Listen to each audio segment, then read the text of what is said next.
Hello everyone, আমি নাইম রহমান, সাবেক সভাপতি স্বপ্নযাত্রী ফাউন্ডেশন লালমনিরহাট জেলা শাখা। আমরা আপনাদের অবগত করতে চাই তিস্তা ব্যারেজের 44টি গেট খুলে দেওয়ায় তিস্তা নদীর পার্শ্ববর্তী নিম্ন অঞ্চল পানিতে তলিয়ে গেছে।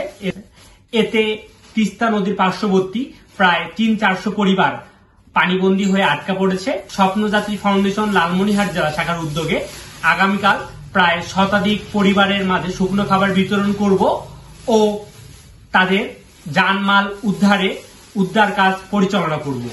স্বপ্নযাত্রী ফাউন্ডেশন লালমনিরহাট জেলা শাখা সর্বদা প্রতিকূল পরিবেশে মানুষের পাশে থাকার চেষ্টা করে। আগামীকাল আমরা তিস্তা নদীর পার্শ্ববর্তী নিম্নাঞ্চলগুলো পরিদর্শন করব।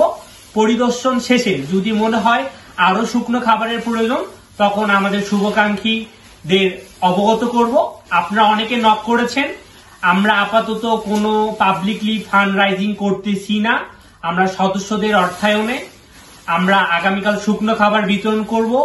পরবর্তী পরিস্থিতি আরো খারাপ হলে তখন আমরা আমাদের শুভাকাঙ্ক্ষী যারা আমাদেরকে নক করেছেন তাদেরকে আমরা অবগত করব। স্বপ্নযাত্রী ফাউন্ডেশন লালমনিরহাট জেলা শাখার পাশে থাকার জন্য ধন্যবাদ সকলকে।